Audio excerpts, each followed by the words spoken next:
마태복음 5장 1절로부터 12절까지의 말씀을 함께 읽으시겠습니다.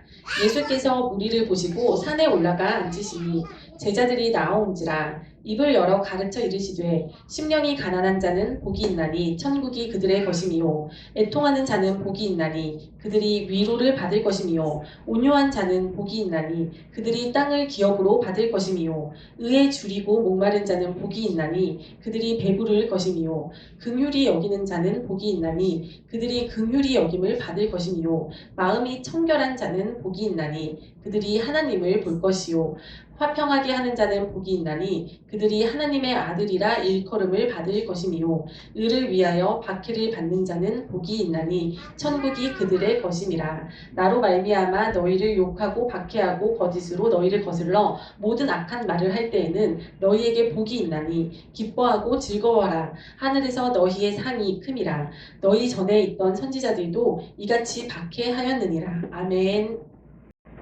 오늘은 진짜 복 있는 사람이라는 제목으로 말씀을 나누려고 합니다. 방금 읽으신 그 말씀이 이제 마태복음의 산상수훈, 예수님께서 산 위에서 이제 가르침을 하셨어요.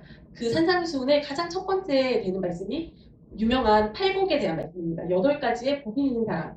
근데 참 이거를 읽어 보시면 참 지금에 와서는 참 복 있는 사람이구나. 진짜 이게 복 있는 사람이구나 하고 저도 생각을 하지만 참 이게 몇 년 전에 저의 상태 그 정도 영적 수준만 해도 참 이게 무슨 복일까라는 생각이 들더라고요. 그러니까 우리가 사람들이 흔히 생각하는 복이라는 거는 우리가 뭐 교회 다니면 복 받아요. 교회 다니면 뭐 하나님이 축복해 주세요. 이런 얘기를 막 들을 때 우리가 딱 쉽게 떠올리는 복은 이 땅에서의 복이지 않습니까? 뭐 물질적인 복, 또 육체적인 그런 건강의 복, 또 자녀들이 다 잘 되는 그런 복, 만사 형통한 복, 이런 거를 우리가 꿈꾸게 되는데 지금 읽으신 예수님께서 복 있는 자들, 8가지의 복 있는 자라고 예수님께서 말씀하신 거 보면은 참 우리가 생각하는 그 복과는 너무나도 거리가 먼 것 같습니다. 참 우리가 생각하는 복은 뭐 예를 들면은 신명기에 이제 모세라는 그 지도자가 그 이제 하늘나라로 갈 때가 다 돼가지고 이제 자기의 그 백성들, 이스라엘 백성들을 다 모아놓고 이제 고별 설교를 하는 거예요. 그것이 신명기인데 그 고별 설교 중에 이제 너희들이 이스라엘 백성들이 하나님의 그 말씀을 잘 청종하고 그 하나님의 그 명령과 규례를 잘 지켜서 순종하면은 이런 복을 받게 된다라고 하면서 이제 신명기 28장에 또 모세가 말한 그 이스라엘 백성들한테 말해주는 복이 있거든요.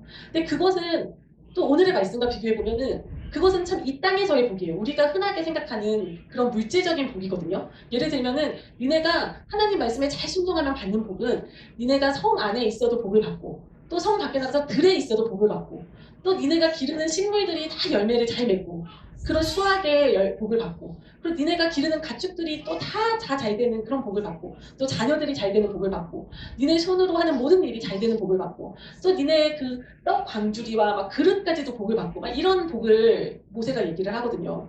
그러면 참 어떤 게 진짜 복일까? 우리가 정말로 추구해야 되는 복이 무엇일까? 참 그런 고민을 또 하게 됩니다. 그래서 참 이 구약 때 왜 그러면 모세는 이런 복을 얘기했을까? 왜 예수님은 또 이런 복을 얘기를 하실까? 그리고 또 모세가 말한 그 복을 실제로 예수님을 잘 믿는 그 예수님의 그 제자들이 이 모세가 얘기한 신명기의 복을 받은 사람들이 많지는 않은 것 같아요. 그 이 구약과 신약과 성경에 나오는 여러 인물들을 보아도 참 이 땅에서 또 물질적인 그런 복을 많이 받은 사람들도 있지만 물론 있지만 뭐 다윗이나 솔로몬 같은 그런 사람들도 있지만 또 이 신약 시대에 와가지고 이 예수님의 12제자들 그리고 뭐 바울 사도 이런 사람들의 인생을 보면은 참 이 땅에서 그렇게 잘 되는 그런 복을 받지는 못했지 않습니까? 우리가 알고 있듯이. 그리고 다들 그 순교자의 길을 갔잖아요. 막 이 땅에서 고난을 당하고 핍박을 받고 환란을 당하다가 결국은 순교를 하는 그런 인생을 살다 갔는데 그러면 왜 구약 때의 복과 이 신약 때의 복은 이렇게 다를까 그런 고민도 또 하게 되더라고요. 근데 참 이 생각을 하다 보니까 아 모세가 이끌었던 그 이스라엘 백성들 애굽에서 몇백 년을 지내고 그 애굽의 물에 물든 그 이스라엘 백성들이 이 예수님이 말씀하시는 팔복을 이 받아들이기가 힘들었겠구나. 그 복을 아무리 말을 해줘도 그 복을 참 복이라고 여기며 소화하고 받아들일 수 없었겠구나라는 생각이 들더라고요. 그럼 우리도 마찬가지 아닙니까? 우리도 참 이 누군가 새신자에게 이제 전도를 할 때, 복음을 전할 때, 뭐 큰 병에 걸려서 어려움을 겪고 있는 그런 사람이 있을 때, 그 사람을 먼저 전도를 하기 위해서 하나님이 나 고쳐주실 수 있어요. 하나님이 이 병을 치료해 주실 수 있어요. 라고 그 복을 먼저 말하게 되지 않습니까? 그리고 물질적으로 막 파산을 해서 정말 거리에 나오게 된 그런 사람이 있다면 그분한테 또 복음을 전할 때 우리가 진짜 그 복음의 핵심을 처음부터 갖다 들이대기가 힘들잖아요. 그러니까 그 사람에게 처음에는 하나님을 믿으시면 하나님이 이 문제를 해결해 줄 수 있어요. 하나님을 믿으세요. 이렇게 먼저 접근을 하듯이 그런 것 같습니다. 그래서 저도 한 처음에 이렇게 교회에 나오게 되고 예수를 믿게 됐을 때 그때는 참 이 세상에밖에 눈이 안 가 있었던 것 같아요. 이 땅의 일, 이 땅에서 잘 되는 거, 친구들보다 내가 조금 더 잘 나가게 되는 거, 막 이런 거를 제가 막 마음속으로 원하고 추구를 했던 거예요. 그러니까 그 당시에는 저한테 이제 권면을 해주시는 지도자께서 권면을 해주실 때도 하나님 잘 믿으면은 길고 짧은 건 대봐야 알아. 지금은 아직 몰라. 나중에 50대가 되고 60대가 됐을 때 주변에 있는 다른 친구들보다 더 높아져 있게 해주신다. 뭐 하나님께서 그런 이 저에게 맞는 그런 말씀을 해주셨던 것 같아요. 근데 이제 조금씩 조금씩 시간이 가면서 이제 정말 그런데 하나님의 그 나라를 먼저 추구해야 된다. 이거를 이제 알려주시는 거죠. 영이 먼저 잘 돼야지 영이 잘 되면 우리 육체는 당연히 따라서 잘 되게 돼 있다. 영이 먼저 잘 돼야 된다. 그리고 하나님 일을 먼저 우선적으로 해야 된다. 우선순위를 내 일을 하는 것보다 하나님 일을 우선적으로 우선순위를 두고 하다 보면은 자연스럽게 나의 그 사적인 일들은 하나님께서 잘 되게 해주신다. 이렇게 그 올바른 방향을 이렇게 잡아가게 해주시더라고요. 그래서 조금씩 조금씩 이제 신앙이 조금 성숙하게 됐을 때 참 이 팔복의 말씀, 예수님께서 말씀하신 정말 복 있는 자는 누구인가 이 말씀이 조금씩 이제 소화가 되고 조금씩 느껴지게 되는 것 같습니다. 왜 뭐 옛날에는 참 믿음이 없을 때는 그랬던 것 같아요. 하나님께 로또 당첨되게 해주세요. 이런 기도를 드렸던 것 같아요. 근데 참 그런 상태에서 영적인 상태가 그런 완전 갓난아기 수준의 단계인데 그때 만약에 로또가 당첨이 됐다고 해보세요. 얼마나 끔찍한 일입니까? 그날로 이제 교회는 발길을 끊는 거죠. 그리고 다시 세상으로 돌아가가지고 참 세상의 즐거운 일들을 막 즐기며 살겠죠. 그리고 그거를 막 자랑하고 살겠죠. 나 잘 갔다고. 그러니까 참 하나님이 주시는 복은 이 밖에서부터 잘 되게 해주시지 않는 것 같아요. 먼저 내 내면이 바뀌고 나서 내면이 달라지고 영이 잘 되고 그로 인해서 나의 혼이 잘 되고 그로 인해서 내 생각과 마음이 바뀌면서 나의 육적인 일들이 풀어지게 그렇게 안에서부터 잘 되는 복을 주십니다. 그래서 오늘은 이 팔복의 말씀을 조금 하나하나 살펴보기를 원합니다. 이 팔복에는 앞에 네 가지 복이 나오고 또 뒤에 네 가지 복이 조금 구분이 되는 것 같습니다. 앞에 나오는 네 가지 복은 나의 내면에서 일어나는 일을 위주로 다루고 있습니다. 그리고 나서 이제 뒤에 나오는 네 가지 복은 나의 내면이 바뀌면서 나와 하나님과의 관계가 또 어떻게 바뀌어지고 또 나와 또 다른 믿는 형제 자매들과의 관계가 어떻게 바뀌어지는가 이것이 뒤에 나오는 또 네 가지의 복입니다. 그래서 또 이거는 순차적인 것 같습니다. 이 1번부터 8번까지의 복이 앞에가 먼저 이루어져야지 그 다음 단계가 이루어질 수 있는 차근차근 순차적으로 이루어지는 복인 거예요. 그래서 참 첫 단추가 중요한데 이 첫 단추가 가장 첫 번째 나오는 복이 심령이 가난한 복입니다. 심령이 가난한다는 복이 있나니 천국이 그들의 것이니요 이러셨습니다. 이게 우리가 영이 가난하다는 게 뭘까요? 우리가 육이 가난하다라는 거는 쉽게 이해가 되는데 영이 가난하다. 내가 영적으로 그 갈급함이 있는 게 있지 않습니까? 저는 좀 주변에 참 예수님을 만나고 이렇게 구원을 받은 분들을 보면은 조금 그 내면이 조금 다른 게 있는 것 같아요. 그러니까 내가 뭔가 영이 허전함을 느끼는 거예요. 세상에서 뭐가 안 돼서 그렇기도 하겠지만 뭐 세상에서 뭐 별로 아쉬울 게 없는데도 불구하고 뭔가 이게 다가 아닌 것 같은데 참 이 세상이 이 눈에 보이는 이 세계가 다가 아닌 것 같은데 참 나는 어디에서 와서 어디로 가는 걸까 정말 창조주가 있을까 신이 있을까 참 나는 이제 죽으면 어떻게 되는 건가 막 이런 것이 막 뭔가 마음속이 막 모르겠는 거예요. 알고 싶고 가난한 거예요. 이거에 대해서 내가 지식이 없고 이거에 대해서 허전함을 느끼고 막 가난함을 느끼는 겁니다. 그리고 뭐 평상시에는 혹시 이런 걸 못 느꼈다고 하더라도 하나님께서 참 선택해 주신 참 은혜 받은 자들은 우리가 어떤 사건을 또 만나게 되지 않습니까? 어떤 인생을 살면서 참 어떤 어려운 일을 만나게 됐을 때 참 우리가 정말 절대자를 찾게 되는 것 같아요. 참 웬만해서는 사람이 정말 생사를 오가는 만약에 내가 죽을 병에 걸렸다. 뭐 몇 달밖에 이제 3개월밖에 안 남았다. 뭐 이런 얘기를 듣게 된다면 참 그때 가서는 내가 붙을 것이 뭐가 있겠습니까? 그래서 이 절대자를 찾게 되는 그런 마음이 생기는 것 같습니다. 그런 마음이 가난한 마음인 것 같아요. 심령이 가난하고 그래서 하나님을 찾게 되는 그 마음. 심령이 가난해서 내가 낮아지는 그 마음, 겸손해지는 마음. 그것이 이 첫 번째 단추인 것 같습니다. 그래서 한편으로는 또 어떤 사람들은 참 큰일을 당했는데도 참 그렇게 그런 뭐 몇 달 있으면 죽습니다. 뭐 큰 병에 걸리고 막 이런 정말 너무너무 엄청난 일을 당했는데도 그럼에도 불구하고 마음이 완고한 사람들도 있지 않습니까? 주변에서 보면 그럼에도 불구하고 하나님을 전했을 때 전혀 뭐 받아들이려고 하지 않는 사람도 있더라고요. 그런 상황에서도. 그래서 참 그런 사람들은 보면 참 그냥 복이 없는 사람이구나. 어떻게 보면 하나님께서 선택하지 않으신 사람이구나라는 생각이 들 때도 있는 것 같습니다. 그래서 우리가 참 감사한 것 같아요. 이게 내 마음대로 안 되는 것 같아요. 이 심령이 가난한 거가 내가 뭐 노력한다고 해서 막 그런 마음이 들어오지 않지 않습니까? 참 이게 복인 것 같습니다. 하나님께서 정말 택하신 자들에게 이렇게 가난한 마음을 주셔가지고 하나님을 찾고자 하는, 하나님을 구하고자 하는 그런 마음을 주시는 것 같습니다. 그래서 우리가 이렇게 심령이 가난해지면 참 애통을 하게 되는 것 같아요. 그래서 두 번째 이제 복 있는 자가 애통하는 자입니다. 우리가 참 어려운 일을 만났을 때 아니면 심령이 막 가난해졌을 때 그래서 참 하나님을 만나고 싶어 할 때 참 우리 마음에 애통함이 있지 않습니까? 그리고 때로는 하나님을 만나고 나서도 이거는 한순간의 일이 아닌 것 같아요. 이 팔복은 하나님을 믿고 나서도 평생 동안 우리가 성화되는 과정이잖아요. 죽을 때까지도. 그 죽을 때까지 내내 이 과정을 밟아야 되는 것 같습니다. 한번 일회성으로 지나가는 것이 아니라. 그래서 우리가 하나님을 믿지만 우리의 옛날 성품들이 다 있잖아요. 옛날에 세상에서 살았을 때 그 가치관과 세계관과 또 나의 그 옛날의 성품들, 그런 쓴뿌리들, 그런 것들이 막 내 안에 많이 있고 하나님의 그 성품은 내 안에 없고 참 사랑, 희락, 화평, 인내, 절제, 자비, 양선 막 이런 마음이 나한테 너무 없는 거예요.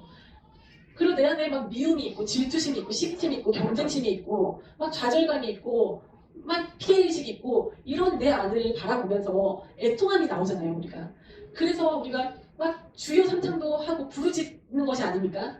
그렇게 참 애통할 때 이스라엘 사람들을 구약에 보면은 하는 행동이 있습니다. 막 죄를 뒤집어 쓰고 그 삼배옷 같은 걸 입고 또 옷을 찢어가면서 그렇게 막 주저앉아서 엎드려서 바닥에 엎드려서 그렇게 애통하지 않습니까? 그러니까 그런 것이 우리도 그런 자세를 또 취할 필요도 있는 것 같아요. 그런 자세를 취할 때 우리가 왜 그런 말을 하잖아요. 막 좋은 일이 없어도 표정을 억지로 일부러 웃다 보면은 마음이 즐거워지고 또 표정을 막 인상을 쓰고 그러다 보면 화가 나고 짜증이 나고 그러니까 우리가 마음이 먼저이고 그것이 밖으로 드러나는 것이지만 때로는 밖으로 우리가 형식을 취할 때 나의 내면에 영향을 주기도 합니다. 그래서 우리가 정말 그 유대인들, 과거 구약 때 유대인들처럼 애통하는 자세를 취할 때 우리가 주님을 주여 삼창을 크게 부르고 또 막 부르짖어 기도하고 우리가 그럴 때 또 우리 마음이 또 움직이기 시작을 하는 것 같아요. 그래서 이렇게 애통할 때 위로를 받을 것이요 그들이. 근데 이 위로는 뭐겠습니까? 그냥 인간적으로 괜찮아 잘 될 거야 뭐 이런 위로가 아니라 그런 위로를 뛰어넘는 이 이스라엘의 위로가 예수님이시잖아요. 또 이 세상의 위로가 예수님이시잖아요. 이 세상에 정말 지옥으로 갈 수밖에 없는 인간들 모든 인류의 위로 되시는 분이 예수님이시잖아요. 그러니까 우리가 그 예수님을 만나게 될 것입니다. 이렇게 우리가 가난한 마음을 가지고 하나님을 찾고 구할 때 그리고 우리가 애통해 할 때 우리가 예수님을 만나게 될 것입니다. 이 두 번째 복을 받은 사람이 이제 세 번째로 온유한 자가 될 수 있습니다. 점점 한순간에 되는 것은 아니지만 우리가 내 안에 그 악함을 바라보면서 애통해 할 때 그것을 우리가 깨달을 때, 인식할 때, 또 회개할 때, 주님 앞에 들고 나서 부르짖을 때 우리가 조금씩 조금씩 변해가지 않습니까? 조금씩 조금씩 나의 생각도 바뀌어갑니다. 시각이 변해갑니다. 그러면서 참 온유한 자가 될 수 있는 것 같아요. 그래서 온유한 자들은 땅을 기업으로 받을 것이요. 이것이 이 세상에서 땅은 아닌 것 같습니다. 이 세상에서 뭐 부동산을 많이 갖게 된다고 이런 얘기는 아닌 것 같습니다. 저 세상에 갔을 때 많은 유업을 받게 된다는 말씀인 것 같아요. 우리가 이 땅에서 온유한 자가 됐을 때, 그러니까 우리가 성화가 됐을 때, 우리의 성품이 다듬어져 갈 때, 예수님과 닮아져 갈 때, 우리가 저 세상, 영원한 세상에서 우리가 많은 유업을 받을 수 있는 자들이 되가는 겁니다. 그리고 이제 네 번째 복이 의에 줄이고 목마른 복입니다. 그러니까 점점 영적으로 민감해지는 것 같아요.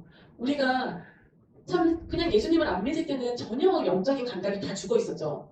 그리고 교회도 처음 나왔을 때는 뭐 일주일에 한 번 주일 예배 1시간 드리고 가면 땡이었지 않습니까? 그러면 뭐 마음의 갈급함 이런 게 전혀 없었습니다. 근데 이제 조금씩 조금씩 신앙이 깊어지면서 내가 만약에 작정을 하고 매일 아침에 기도 시간을 가져요. 매일 정해진 시간에 기도 시간을 가져요. 그렇게 기도를 주님과 교제를 하다가 막 어느 날 어느 순간 바빠가지고 뭐 한 며칠 한 3, 4일을 기도를 빼먹었어요. 건너뛰었어요. 그러면 우리가 마음에 막 허전함이 생기지 않습니까? 그럼 뭔가 막 조금 불안하기도 하고 위기감도 느껴지고 기도해야 되는데 말씀 봐야 되는데 막 이렇게 우리가 배고픔을 느끼잖아요.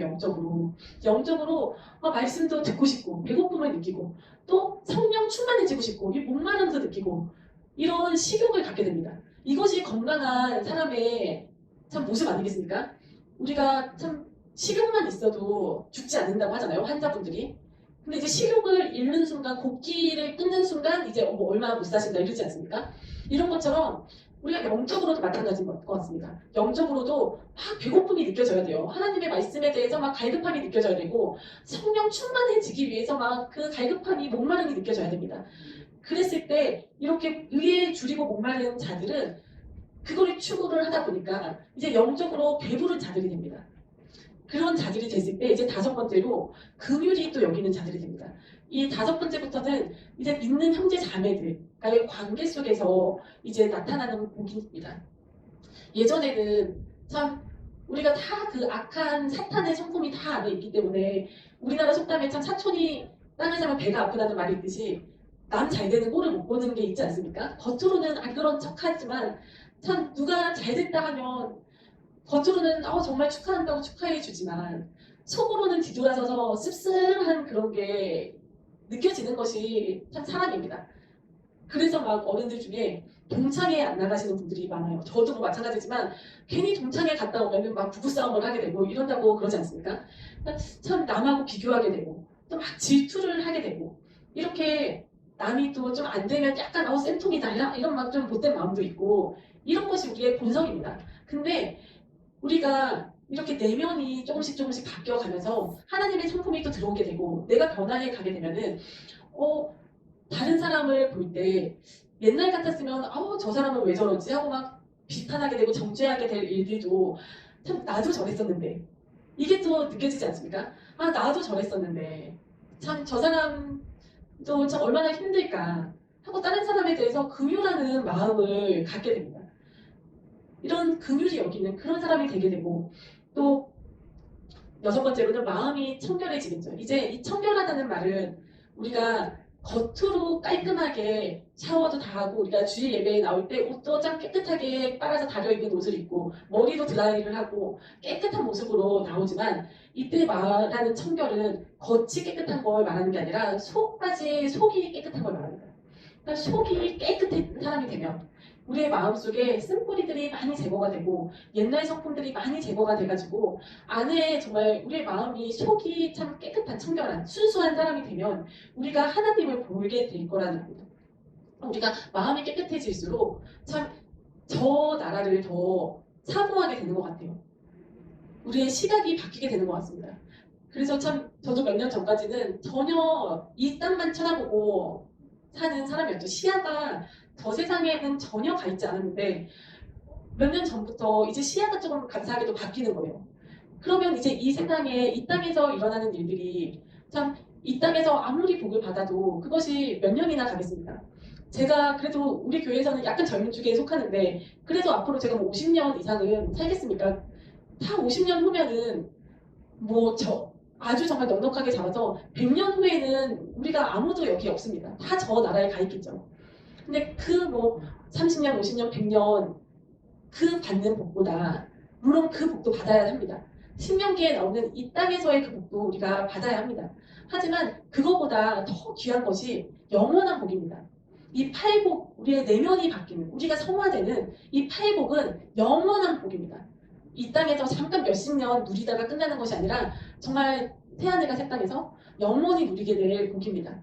그래서 이것이 참 진짜 복입니다. 예수님께서 오죽하면 예수님께서 복 있는 자들로 강의를 하셨겠습니까? 그래서 이렇게 마음이 청결하게 된 자들은 일곱 번째로 화평하게 하는 자들이 됩니다.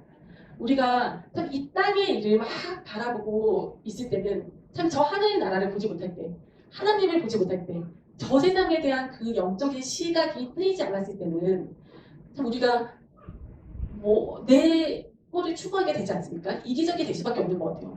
이 땅의 것이 다라고 생각할 때는 내 거를 먼저 이기적으로 찾게 되고 또 남들하고 비교하고 경쟁하게 되고 하나님의 일을 한다고 하면서도 이 땅에서의 것을 중점을 두고 바라보게 되면 서로 하나님의 일을 하면서도 경쟁하고 시기하고 질투하고 미워하고 하게 되는 것 같습니다. 근데 이게 그 앞 단계에서 정말 마음이 청결해져야 되는 것 같아요. 마음이 순수해져가지고 저 세상을 보는 그 눈이 열려야 됩니다. 저 세상에 더 내가 초점을 맞추는 그 눈이 열리면은 이제 이 땅에서 우리가 뭘 그렇게 매일 게 있겠습니까? 뭘 그렇게 막 안달이 날 게 있겠습니까?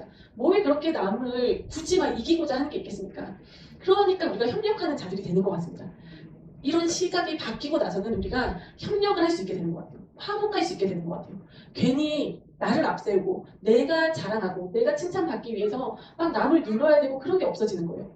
그러니까 너도 잘 되게 남을 키워줄 수 있고 우리 같이 함께 하나님의 일을 해보자 하고 서로 협동할 수 있고 또 뭔가 분란이 생겼을 때 화목하게 하는 일을 할 수 있게 되는 겁니다. 이렇게 화목하게 하는 자들은 하나님의 아들이라 일컬음을 받는다고 하셨습니다. 우리가 모두 다 하나님의 자녀들이지만 이 자녀들 중에 이제 이 정말 레벨에 이렇게 팔복 중에 일곱 번째 아닙니까? 일곱 번째 거의 마지막에 끝에서 두 번째 이 정도 단계의 영적 수준에 이른 사람들이 하나님의 아들들이 되는 겁니다. 아들은 유산을 또 상속받는 자들 아닙니까? 이 자들이 이제 참 이 아들 단계로 나아가야 되는 것 같습니다. 우리가 아들 단계로 나아가서 화목하게 하는 일을 해야 되는 거죠. 화평하게 하는 일. 그리고 나서 마지막으로 이제 예수님을 위해서 정말 내 목숨까지도 내 명예까지도 뭐 내 자존심까지도 다 그냥 내려놓을 수 있는 순교할 수 있는 자들의 반열이 이제 마지막 단계입니다. 우리가 볼 때는 참 누가 순교했다 하면 어떻게 하나님이 살아계신 건가 이럴 수도 있잖아요. 영안이 안 띄어져 있을 때는. 근데 영안을 뜨고 보면은 어떤 누구누구 분이 순교하셨다 하면 야 정말 영안이 활짝 열린 분은 그럴 것 같아요. 와 부럽다. 얼마나 저 세상에서 높은 자리에 가 계실까. 순교자들은 제일 첫 번째라고 하지 않습니까? 그러니까 야 나는 저렇게 못할 것 같은데 대단하시다. 부럽다. 얼마나 저 세상에서 또 영원토록 평생 이제 영원이지 않습니까? 저 세상은 영원토록 얼마나 참 그 명예로우실까. 그런 생각을 하게 될 것 같아요. 그래서 이 팔복의 또 마지막 단계는 을을 위하여 예수님을 위해서 박해받는 자들은 천국이 그들의 것임이라 하셨습니다. 그래서 오늘 참 이 진짜 복, 예수님께서 말씀하신 진짜 복 있는 사람, 이 팔복에 대해서 저희가 나누었습니다. 이 팔복은 주요 그 말씀을 전하시는 대상자들이 그 제자들 중에서도 제일 수제자였던 베드로와 안드레, 요한, 야고보였습니다. 왜냐면 이때는 예수님이 이제 제자들 12명을 다 불러 모시기 전이거든요. 예수님이 공생의 초기 단계에서 이 산상수훈을 가르치셨습니다. 그래서 이때는 다른 제자들은 아직 없었어요. 그래서 다른 무리들이 또 따르기는 했지만 주요 대상은 이제 베드로와 안드레와 요한과 야고보였습니다. 그러니까 이 제자들이 이 당시에 아직은 이것을 다 소화할 수 없었을 겁니다. 근데 이 예수님께 이 말씀을 들어놓고 나중에 이 자들이 예루살렘 교회의 지도자가 되지 않습니까? 그리고 세계 선교를 하는 사람들이 되지 않습니까? 세계에 이방에 나가서 또 복음을 전했지 않습니까? 이 사람들한테는 이 말씀이 꼭 필요했던 것 같습니다. 이 지도자가 될 사람들, 그리고 하나님의 일을 할 사람들, 하나님의 제자들이 되는 사람들한테는 이 팔복의 이 복을 갖추어야 되는 거예요. 우리가 이 팔복 없이 이 8개의 팔복, 이 복을 받지 않고 우리 내면이 변화되지 않고 우리가 성화되지 않고 나의 그 쓴뿌리들 옛날 성품 이렇게 가득한 채로 하나님의 일을 한다고 해봤자 그렇게 하는 사람들이 많지 않습니까? 근데 그렇게 한다고 해봤자 좋은 열매를 거둘 수가 없는 겁니다. 내 쓴뿌리를 가지고 내 이 경쟁심으로 내 열심으로 나의 그냥 학문적인 그 생각으로 하나님의 일을 한다고 해봤자 참 그것이 잘 돼도 그것이 나를 높이는 게 되지 않습니까? 내가 아직 낮아지지 않았는데 그것이 나의 자랑이 되고 나를 높이는 게 되고 내 욕심이 되고 내 배를 채우는 게 되고 이랬을 때 어떻게 그것이 좋은 열매를 맺을 수 있겠습니까? 그리고 어떻게 그것이 하나님 앞에 갔을 때 칭찬받을 수 있겠습니까? 그래서 우리가 눈에 보이는 복을 추구하기 전에 또 우리가 그 육적으로 막 성장하는 것을 추구하기 전에 우리의 내면에 참 우리가 그 말씀을 많이 듣잖아요. 참 이 골방에서 조용히 숨어서 참 먼저 이 훈련하는 시간을 가져야 된다. 라는 말씀을 많이 듣지 않습니까? 내가 영적으로 많이 갖기 전에 밖에 막 돌아다니면서 떠들고 돌아다니다 보면은 변질된다. 그런 말씀 많이 듣잖아요. 그게 이 말씀인 것 같습니다. 우리가 팔복을 받기 전에 막 나서서 돌아다니고 하다 보면은 변질이 되는 거예요. 유명세를 타고 막 또 돈을 많이 그 물질이 많이 생기고 또 뭔가 규모가 덩치가 커지고 그러면서 뭔가에 발이 올무에 빠지게 되고 뭔가에 휘말리게 되고 막 이러면서 변질이 되는 거예요. 그러니까 우리가 그 전에 정말 기초석으로서 이 단계 이 팔복의 단계를 밟아 나가서 참 먼저로는 첫째는 가난한 심령을 가지고 애통하는 마음을 가지고 하나님을 찾고 그리고 온유한 자들이 되고 또 그 다음에 이제 의에 줄이고 목마른 자들이 되고 그리고 이제 남들도 긍휼히 여기는 자들이 되고 또 그러면서 나의 마음이 청결해지고 순수해지고 그래서 이 땅에 있는 거에 막 매여 사는 것이 아니라 저 세상을 보는 눈이 열려야 되는 거죠. 저 세상을 바라보고 그것을 추구하고 살게 되는 거죠. 그러다 보면은 우리가 뭐 이 땅에서 서로 나 잘났네 너 잘났네 할 필요가 없습니다. 화평을 이루는 자들이 되어야 될 것이고 서로 사랑해야 될 것이고 그리고 나서 이제 마지막으로는 참 주님을 위해서 참 순교까지 할 수 있는 그 단계가 되면 얼마나 좋겠습니까? 참 근데 그거는 또 은혜겠죠. 은혜가 있어야겠죠. 내 힘으로 되는 게 아니겠죠. 하지만 우리가 그래도 내가 할 수 있는 만큼은 또 노력을 하는 그런 복된 자들이 다 되었으면 좋겠습니다. 그래서 이 팔복을 받고 누리고 또 승리하며 신앙생활을 할 수 있는 우리 모두가 되기를 축원합니다. 아멘.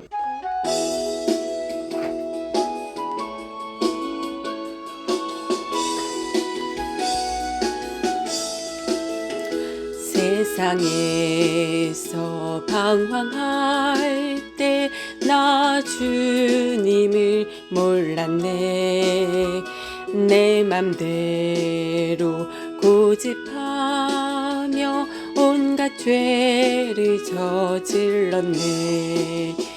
예수여 이 죄인도 용서받을 수 있나요?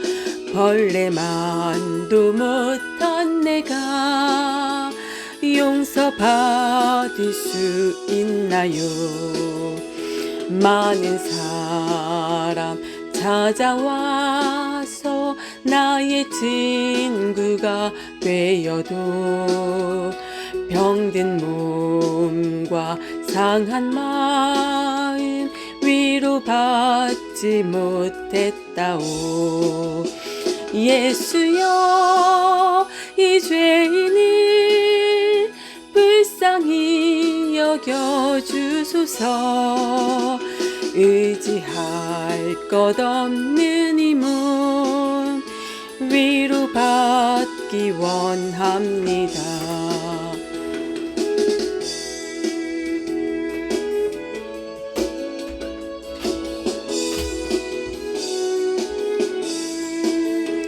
이 죄인의 애통함을 예수께서 들으셨네.